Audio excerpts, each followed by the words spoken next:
That conversation you keep having in your head, the one with the loved one you have lost. You think you are just talking to a memory. You think you are speaking into the silence. You are not. They can hear you. And I am telling you now, my child, with the full authority of the heavens, they are desperately, with all of their spiritual strength, trying to talk back. This is a prophecy of the most sacred and urgent importance. A message is coming to you from your beloved who has passed on. And you must listen. Because it is not a greeting. It is not a message of peace. It is a warning. A warning about a great and terrible betrayal that is happening in your life right now. How many times have you looked to the sky and begged for a sign? A feather on your path. A coin on the ground. A special song on the radio. A dream that feels real. You have been receiving these signs. But you have been misinterpreting them. You have been so lost in your own grief, your own longing for comfort, that you have seen them as gentle reassurances, as a soft whisper of, I am okay, I am at peace. But the truth is, these have not been signs of comfort. They have been alarm bells. They have been divine flares, shot from the other side of the veil. Your loved one is not telling you that they are at peace. They are screaming to you that you are in danger. The veil between the world of the living and the world of spirit is thin tonight, this coming Saturday night. At this very moment, 6:10 p.m. in the evening here in Darbhanga, Bihar, and at every corresponding second across the globe, your loved one is gathering all of their strength for one final, desperate attempt to pierce that veil and deliver their warning to you in a way that you cannot mistake. You must learn how to listen, how to see, before the sun rises on Sunday morning. Because by then, the trap that they are trying to warn you about will have been sprung, and the betrayal will be complete. The scoffers, the skeptics, the ones who are too buried in their own grief to see the battle that is raging around them, they will miss this message. And they will fall. But you, my child, you were chosen. Your love for the one you lost is so strong that it has become a bridge, a conduit.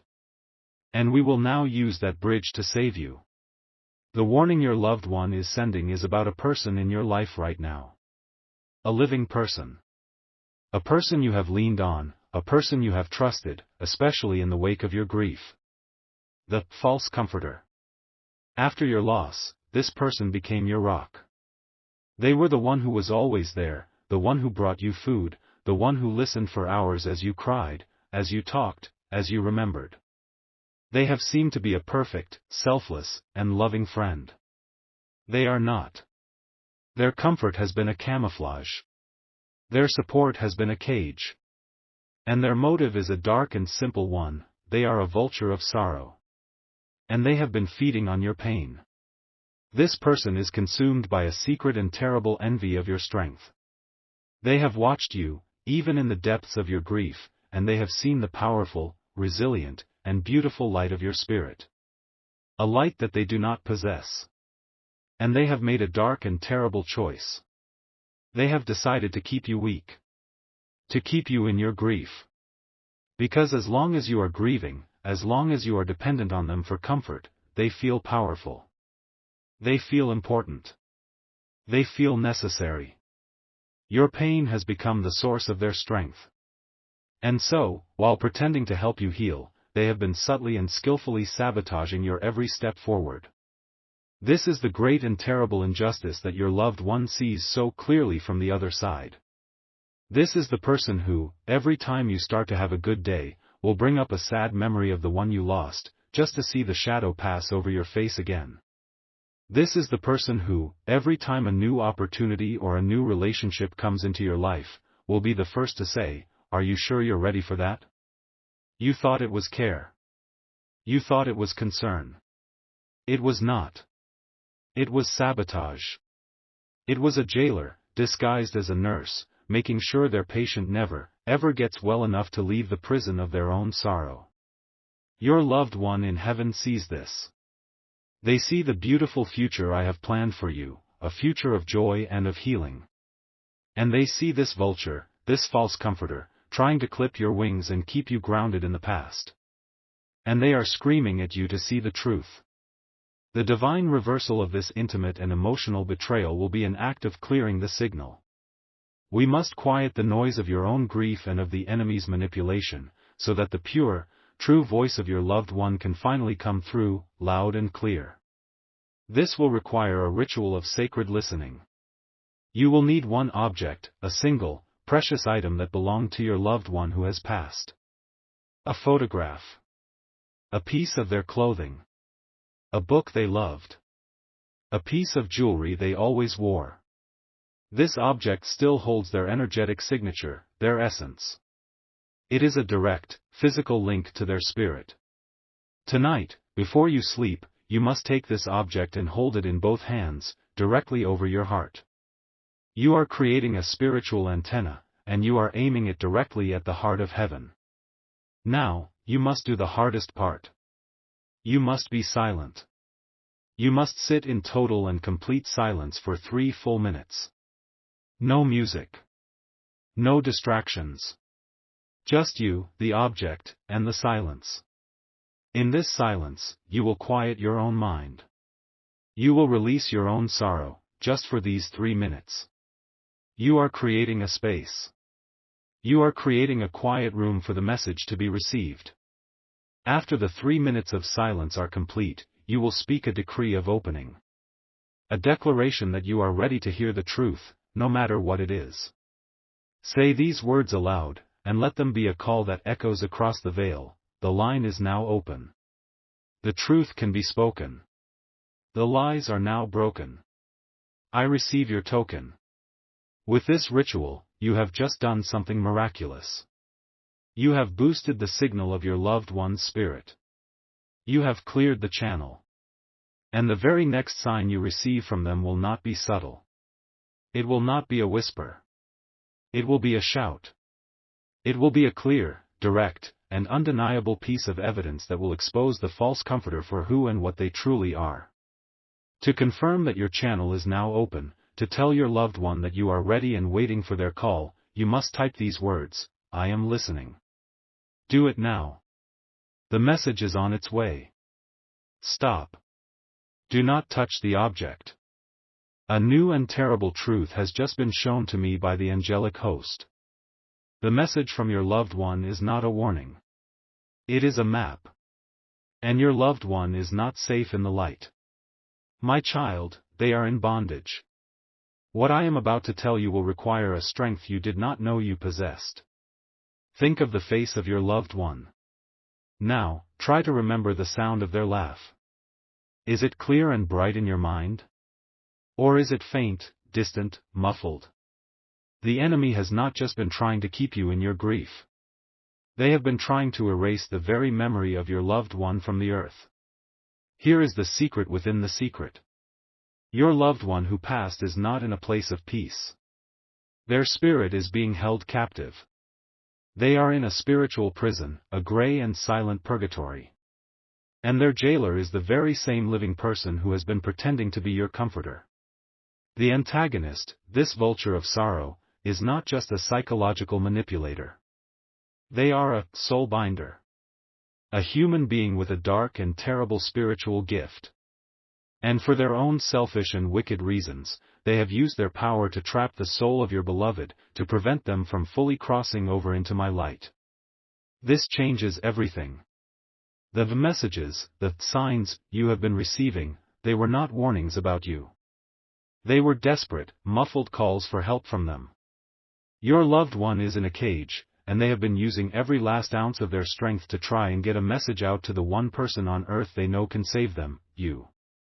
The false comforter has been keeping your loved one's spirit as a prisoner for 2 reasons. First, to prevent them from warning you about their true, treacherous nature. And second, because they are feeding on the spirit's trapped energy. They are a parasite with 2 hosts, you in the physical world, and your loved one in the spiritual world. The urgency is now 1,000 times greater. You are no longer just a potential victim. You are now the only hope for a captive soul. You are a rescuer. The ritual is no longer about receiving a message. It is now about breaking the chains on your loved one's soul. And the deadline of sunrise is the moment when the soulbinder's chains on their spirit will become permanent. Because you have waited, because you have listened with a heart that is stronger than any grief, you now see the truth. You are not just defending yourself. You are liberating a soul that you love. You are about to become a warrior for the dead. The signs of this terrible truth will now be confirmed for you. Take the object, the memento that belonged to your loved one. Hold it in your hand. It will suddenly feel warm. An unnatural warmth, a pulse of energy. This is not just a memory. This is the spirit of your loved one, trapped on the other side, reacting with a surge of hope because you, their rescuer, now know the truth. Next, the antagonist, the false comforter, the soulbinder, will suddenly and for no reason send you a message. A text. A call. And it will specifically mention your grief, or your loved one. Just thinking of you, I know how hard it must be. This is not a coincidence. This is their panicked, subconscious reaction. They can feel their prisoner, their spiritual battery, beginning to break free, and they are desperately trying to reinforce the cage of sorrow that they have built around you both. Now you must act. You must send a shockwave of your own powerful, loving, and righteous energy across the veil to shatter the chains that are holding your beloved. You will not be a passive receiver. You will be an active liberator. This is a declaration of war against the soulbinder.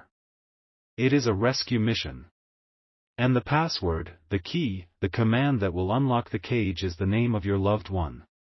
You must type with the full, roaring power of your love, their name, is now free. If you do not wish to type their name, you can type, the soul I love is now free.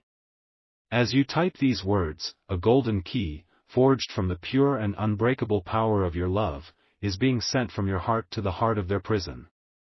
The lock is about to be broken. The grand restoration, the glorious and final act of liberation, is now at hand. The moment you make your declaration, that golden key of your love will fly across the veil. It will strike the spiritual chains that the soulbinder has placed on your loved one's spirit, and it will shatter them into a million pieces of light. Your loved one is free. They will be immediately and joyfully escorted by my Archangel Michael into the full and glorious light of my presence. Their time in the gray prison is over. And the soulbinder, your false comforter, their power source has just been violently and permanently ripped away from them.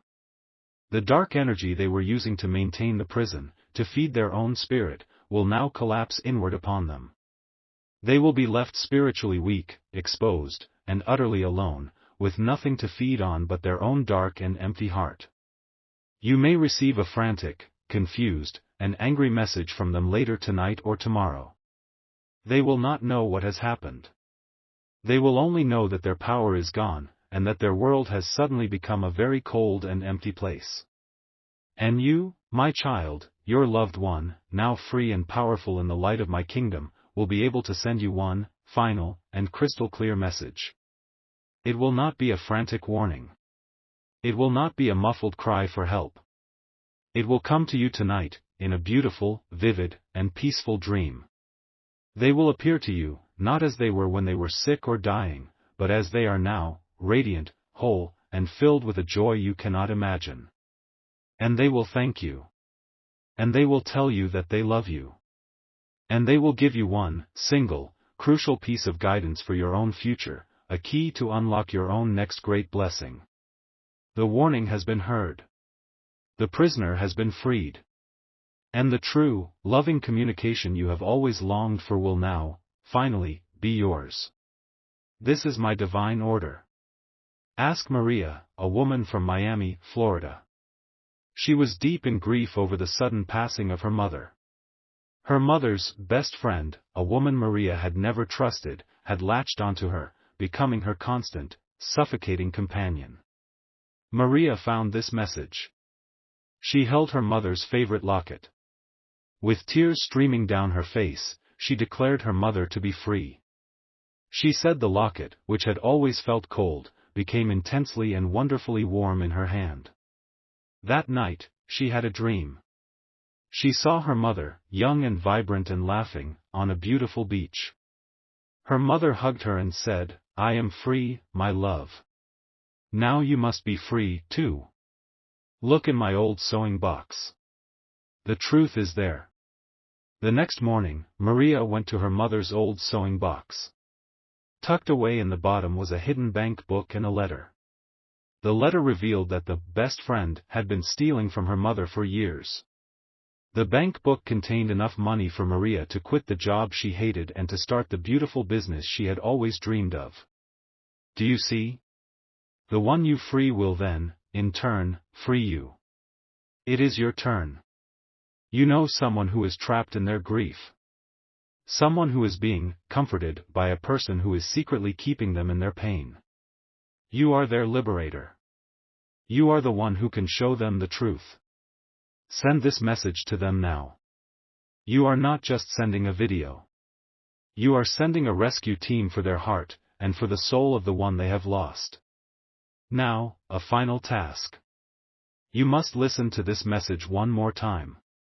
The first time, you listened as the warned. The second time, you will listen as the warrior. But I have hidden a secret for you. The true message your loved one wants to send you, the message of peace and of a great blessing for your future, I have hidden it in my own words. As you listen again, with your heart now open and your spirit now brave, you will hear the true message that lies beneath my own.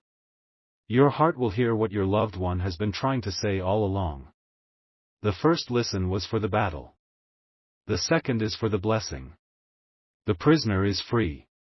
The deceiver is broken. The true connection is now open. To declare the final victory for you, and for your beloved dead, and to open the lines of pure and holy communication with the kingdom of heaven, you must seal this prophecy now. Let all the realms, seen and unseen, hear your decree. Type, "We are both free."